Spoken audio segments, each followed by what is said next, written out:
ನಮಸ್ಕಾರ ಮಕ್ಕಳೇ.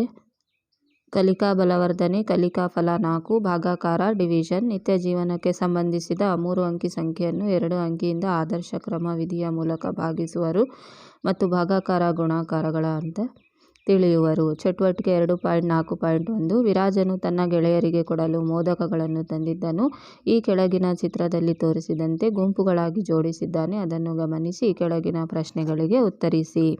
ವಿರಾಜನು ಈ ಮೋದಕಗಳನ್ನು ಪ್ರತಿಯೊಬ್ಬರಿಗೆ 8 ಮೋದಕಗಳಂತೆ ಹಂಚುತ್ತಾನೆ. ಹಾಗಾದರೆ ವಿರಾಜನ ಸ್ನೇಹಿತರ ಸಂಖ್ಯೆ ಎಷ್ಟು? ವಿರಾಜನ ಈ ಮೋದಕಗಳನ್ನು ಪ್ರತಿಯೊಬ್ಬರಿಗೆ 8ರಂತೆ ಹಂಚಿದರೆ ವಿರಾಜನ ಸ್ನೇಹಿತರ ಸಂಖ್ಯೆ 3. ಒಬ್ಬೊಬ್ಬರಿಗೆ 8 ಮೋದಕಗಳು ಸಿಗುತ್ತವೆ.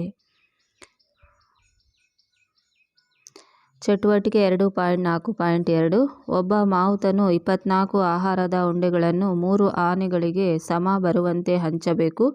ಪ್ರತಿ ಆನೆಗೆ ಸಿಗುವ ಆಹಾರದ ಉಂಡೆಗಳು ಎಷ್ಟು? ಉತ್ತರ: ಪ್ರತಿ ಆನೆಗೆ ಸಿಗುವ ಆಹಾರದ ಉಂಡೆಗಳು 8.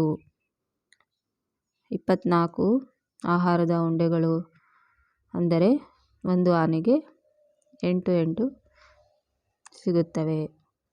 3 ಆನೆಗಳು ಸೇರಿ 24 ಮೋದಕಗಳಾಗುತ್ತವೆ, ಉಂಡೆಗಳಾಗುತ್ತವೆ. ಚಟುವಟಿಕೆ 2.4.3 28 ಕ್ರಯಾನ್ಸ್ಗಳಿವೆ.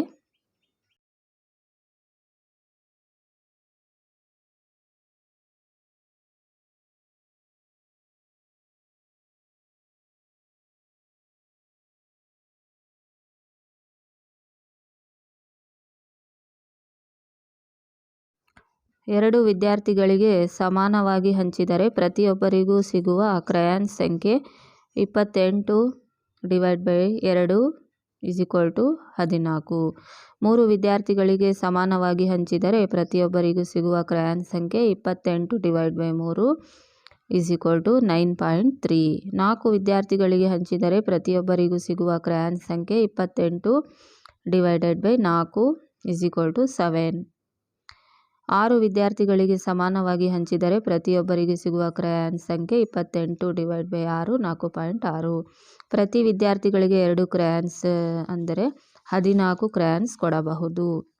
ಚಟುವಟಿಕೆ 2.4.4 ಭಾಗಾಕಾರ ಮಾಡಿ ಖಾಲಿ ಬಾಕ್ಸ್ನಲ್ಲಿ ಸರಿಯಾದ ಉತ್ತರ ತುಂಬಿರಿ.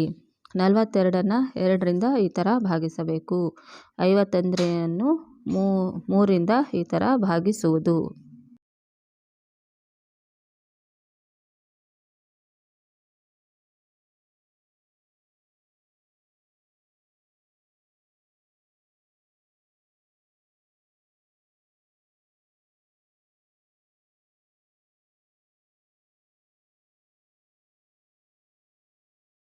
ಚಟುವಟಿಕೆ 2.4.5 ಕೊಟ್ಟಿರುವ ಭಾಗಾಕಾರದ ಲೆಕ್ಕಗಳನ್ನು ಪೂರ್ಣಗೊಳಿಸಿ.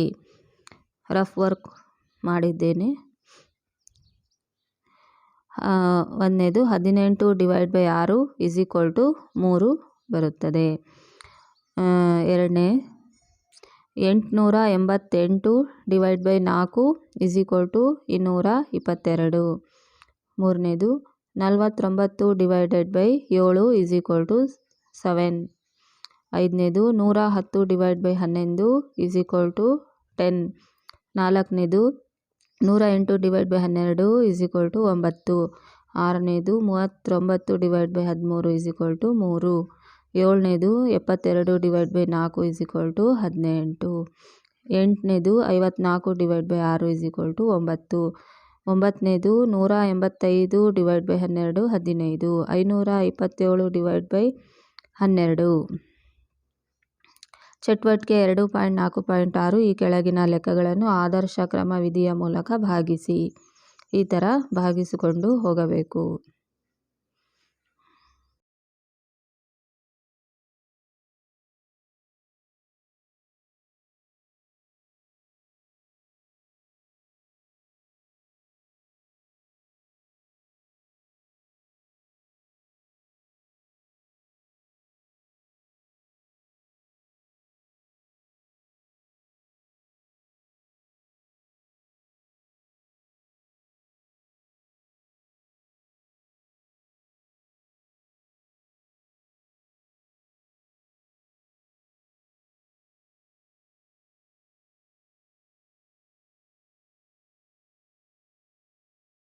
ಚಟುವಟಿಕೆ 2.4.7 ಈ ಕೆಳಗಿನ ಕೋಷ್ಟಕವು ದಾಳಗಳನ್ನು ಸಮಾನವಾಗಿ ಡಬ್ಬಗಳಲ್ಲಿ ತುಂಬಿರುವುದನ್ನು ತೋರಿಸುತ್ತದೆ. ಇದನ್ನು ಗಮನಿಸಿ ಬಿಟ್ಟ ಸ್ಥಳ ತುಂಬಿರಿ.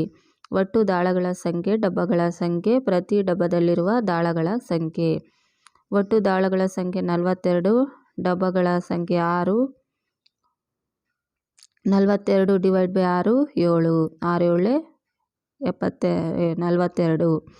14 / 2 7. 48 / 8 6. 20 / 4 5. 21 / 7 3. 45 / 5 9. ಚಟುವಟಿಕೆ 2.4.8 ಈ ಕೆಳಗಿನ ಗುಣಾಕಾರ ಲೆಕ್ಕವನ್ನು ಗಮನಿಸಿ ಭಾಗಾಕಾರ ರೂಪದಲ್ಲಿ ಬರೆಯಿರಿ. 8 × 3 = 24. 24ನ್ನು 3ರಿಂದ ಭಾಗಿಸಿದ್ರೆ 8 ಬರುತ್ತೆ. ಮತ್ತು 24ನ್ನು 8ರಿಂದ ಭಾಗಿಸಿದ್ರೆ 3 ಬರುತ್ತೆ. 24ನ್ನು 3ರಿಂದ ಭಾಗಿಸಿದ್ರೆ 8 ಮತ್ತು ಅದೇ 24ನ್ನು 8ರಿಂದ ಭಾಗಿಸಿದ್ರೆ 3 ಬರುತ್ತೆ. 10 × 5 = 50. 50ನ್ನು 5ರಿಂದ ಭಾಗಿಸಿದ್ರೆ 10. 50ನ್ನು 10ರಿಂದ ಭಾಗಿಸಿದ್ರೆ 5. 9 × 7 = 63. 63ನ್ನು 7ರಿಂದ ಭಾಗಿಸಿದ್ರೆ 9 ಬರುತ್ತೆ. 63ನ್ನು 9ರಿಂದ ಭಾಗಿಸಿದ್ರೆ 7 ಬರುತ್ತೆ. 12 × 6 = 72. 72ನ್ನು 6ರಿಂದ ಭಾಗಿಸಿದ್ರೆ 12 ಬರುತ್ತೆ. 72ನ್ನು 12ರಿಂದ ಭಾಗಿಸಿದ್ರೆ 6 ಬರುತ್ತೆ. ಚಟುವಟಿಕೆ 2.4.9 ಕೆಳಗೆ ಕೊಟ್ಟಿರುವ ವಾಕ್ಯರೂಪದ ಸಮಸ್ಯೆಗಳನ್ನು ಬಿಡಿಸಿರಿ. ಪ್ರತಿ ಪೆಟ್ಟಿಗೆಯು 50 ಬೆಂಕಿ ಕಡ್ಡಿಗಳನ್ನು ಹೊಂದಿದ್ದರೆ ಅಂತಹ 1500 ಪೆಟ್ಟಿಗೆಗಳಲ್ಲಿರುವ ಬೆಂಕಿ ಕಡ್ಡಿಗಳ ಸಂಖ್ಯೆಯನ್ನು ಕಂಡುಹಿಡಿಯಿರಿ. 50 × 1500 75,000. ಭಾಜ್ಯ 75,000. ಭಾಜಕ 50. ಭಾಗಲಬ್ಧ 1500. ಶೇಷ 0. ಗುಣಾಕಾರದ ವಿರುದ್ಧ ಕ್ರಿಯೆಯೇ ಭಾಗಾಕಾರ. 2ನೇದು, ಮಾವಿನ ತೋಟದಲ್ಲಿ 82 ಮಾವಿನ ಗಿಡಗಳಿವೆ. ಒಬ್ಬ ರೈತನು ಪ್ರತಿಯೊಂದು ಗಿಡದಿಂದ 60 ಮಾವಿನ ಹಣ್ಣುಗಳನ್ನು ಕೀಳುತ್ತಾನೆ.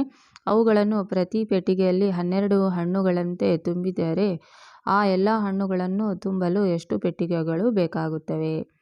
82 × 60 ಗುಣಾಕಾರ ಮಾಡಿಕೊಳ್ಳಬೇಕು. ಆ ಗುಣಾಕಾರ ಬಂದಿದ್ದನ್ನು 12ರಿಂದ ಭಾಗಿಸಬೇಕು. ಆಗ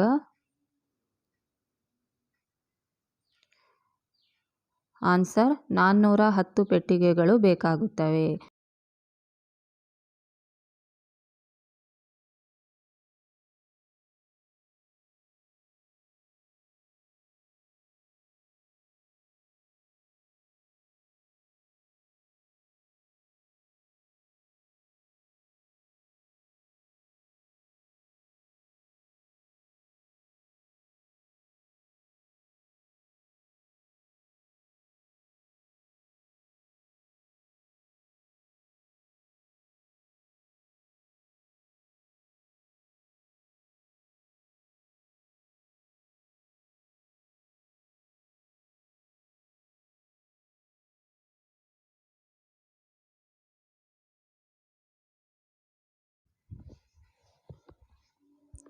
ಮೂರನೇದು, ಒಂದು ಬಸ್ನಲ್ಲಿ ಒಂದು ಬಾರಿಗೆ ಗರಿಷ್ಠ 55 ಜನರನ್ನು ಸಾಗಿಸಬಹುದು.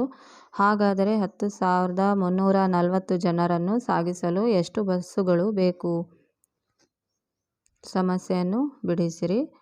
10,340ನ್ನು 55ರಿಂದ ಭಾಗಿಸಿದ್ರೆ 188 ಆನ್ಸರ್ ಬರುತ್ತೆ. 188 ಬಸ್ಸುಗಳು ಬೇಕಾಗುತ್ತವೆ. 4ನೇದು, ಒಂದು ಶಾಲೆಯು ಕ್ಷೇತ್ರ ಪ್ರವಾಸವನ್ನು ಆಯೋಜಿಸಿತು. ಮಕ್ಕಳ ಸುರಕ್ಷತೆಗಾಗಿ ಪ್ರತಿ ಶಿಕ್ಷಕರು 23 ಮಕ್ಕಳ ಜವಾಬ್ದಾರಿಯನ್ನು ವಹಿಸಿಕೊಂಡರು.